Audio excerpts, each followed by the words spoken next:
रैखिक समीकरण युग्म का ग्राफी विधि से हल।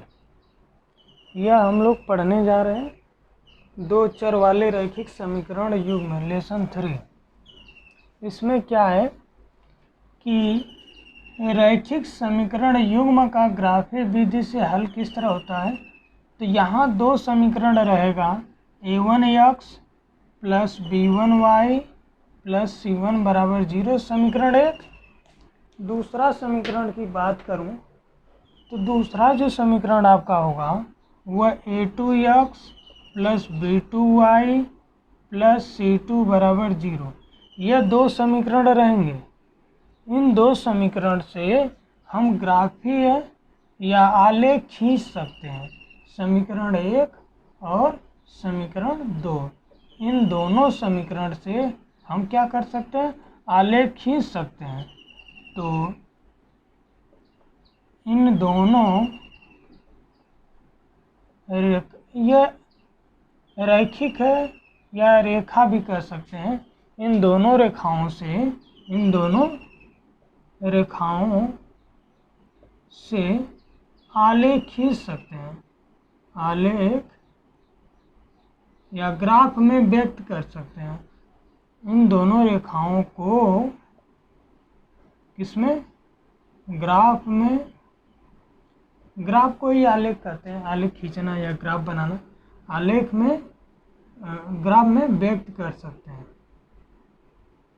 व्यक्त करते हैं, इस तरह भी लिख सकते हैं। इन दोनों रेखाओं को, जो यह रेखा है यह रेखा, इन दोनों रेखाओं को किसमें, ग्राफ में व्यक्त कर सकते हैं। यह एक रेखा है, एक रेखा यह है, तो इन दोनों रेखाओं को किसमें, ग्राफ में व्यक्त करना है।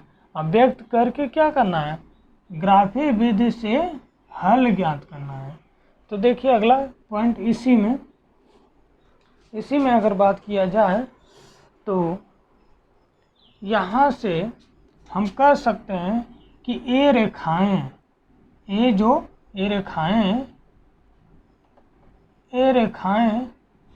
3 कैटेगरी में हो सकती हैं। ये रेखाएं जब ग्राफ में व्यक्त करेंगे तो 3 कैटेगरी में हो सकती हैं। तो तीनों कैटेगरी में थोड़ा हम लोग चर्चा कर लें। तो पहला कि अगर ग्राफ खींच रहे हैं, यह देखिए यह आपका y है, यह y डैश है, यह x है, यह x डैश है। आप कोई रेखा खींचेंगे, या तो एक रेखा मान लीजिए इस तरह खींच रहे हैं, तो एक रेखा इस तरह भी खींच दें। तो यह इससे यह हुआ कि यह दोनों रेखाएं जो हैं क्या हो रही हैं, एक दूसरे को कभी भी नहीं काट रही हैं।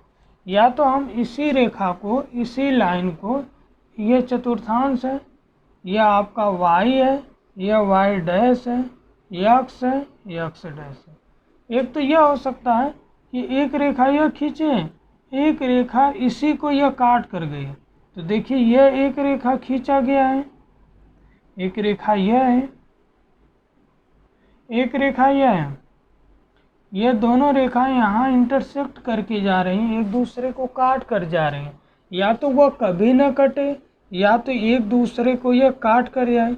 एक और सिचुएशन होगी, यह चतुर्थांश है, तो यहाँ से यदि यह कहें कि एक रेखा इस तरह गई, एक रेखा इस तरह गई, इसी पर एक रेखा और चली जाएगी, इसी के ऊपर ही जाएगी, इसी के, तो एक रेखा ये तो इसको ये देखिए समांतर जा रही है। तो ये रेखाएं क्या हो सकती हैं, समांतर हो सकती हैं। यह प्रतिच्छेद है, यह क्या है, संपाती है। तो पहले मैं प्रतिच्छेद लिख दे रहा हूँ।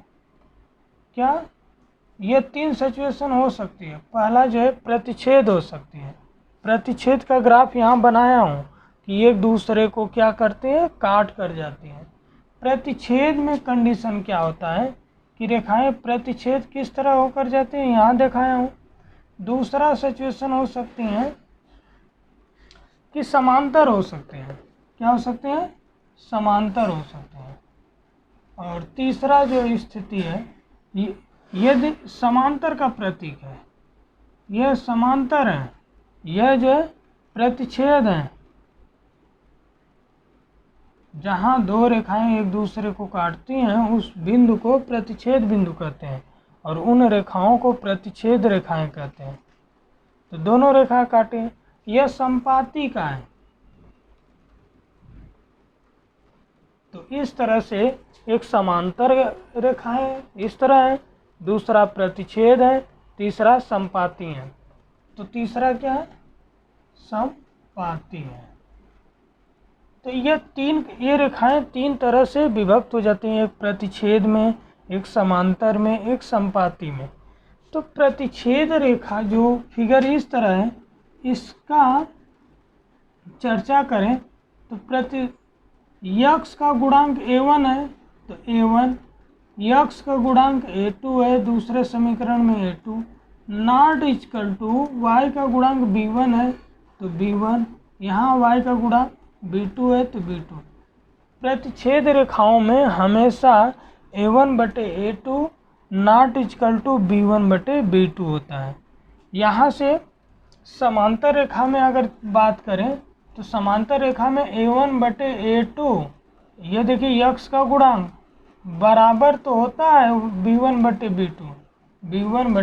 b2 but not equal to c1 बटे c2। c1 और c2 कभी भी बराबर नहीं होती हैं, किसमें? समांतर में। संपाती की अगर बात कर लें तो a1 बटे a2 बराबर b1 बटे b2 बराबर c1 बटे c2, ये तीनों बराबर होती हैं संपाती में। तो यहाँ प्रतिच्छेद की बात हुई है इस तरह से, तो इसका फार्मूला यह हुआ। समांतर अगर कर रही हैं, समांतर रेखाएं जा रही हैं तो इस तरह से हुआ। संपाती मतलब संपाती इस तरह से। इसमें हल की बात करें तो ये देखिए केवल एक ही बिंदु आएगा, केवल एक ही हल आएगा, यूनिक हल आएगा, एक ही आएगा, कोई दूसरा नहीं। क्योंकि अदर अब ये इधर चली जाएगी, ये इधर, फिर ये इधर इधर, केवल एक ही ऐसा बिंदु मिलेगा जो कटेगा, मतलब एक ही हल आएगा। जब आपका एक ही हल आएगा, इस हल को अद्वितीय हल कहते हैं, अद्वितीय हल कहते हैं, इस हल को अद्वितीय हल कहते हैं। यहाँ देखिए समांतर है तो ये एक दूसरे को कभी भी नहीं काटेंगे, तो इसका कोई हल नहीं होगा। समांतर में कोई हल नहीं होगा, कोई हल नहीं होगा, कोई हल नहीं होगा, इसका कोई हल ही नहीं आएगा, कोई एक्स वाई का मान ही नहीं, एक दूसरे को काटेंगे ही नहीं तो वो पॉइंट ही नहीं आएंगे, तो इसमें कोई हल नहीं होगा। यहाँ संपाती में अनेक हल होंगे। क्यों अनेक होंगे? क्योंकि इस एक रेखा यह जा रही थी, उसी के ऊपर दूसरी रेखा जा रही है, तो रेखा कई बिंदुओं से मिलकर रेखा बनते हैं, तो इसमें कई बिंदुओं को काटती हुई जा रही है एक दूसरे को, तो इसमें अनेक बिंदु हैं। तो वही अनेक बिंदु जो है अनेक हल में, उसी अनेक बिंदु को अनेक हल कह रहे हैं यहाँ कि अनेक हल मिलेंगे यहाँ से।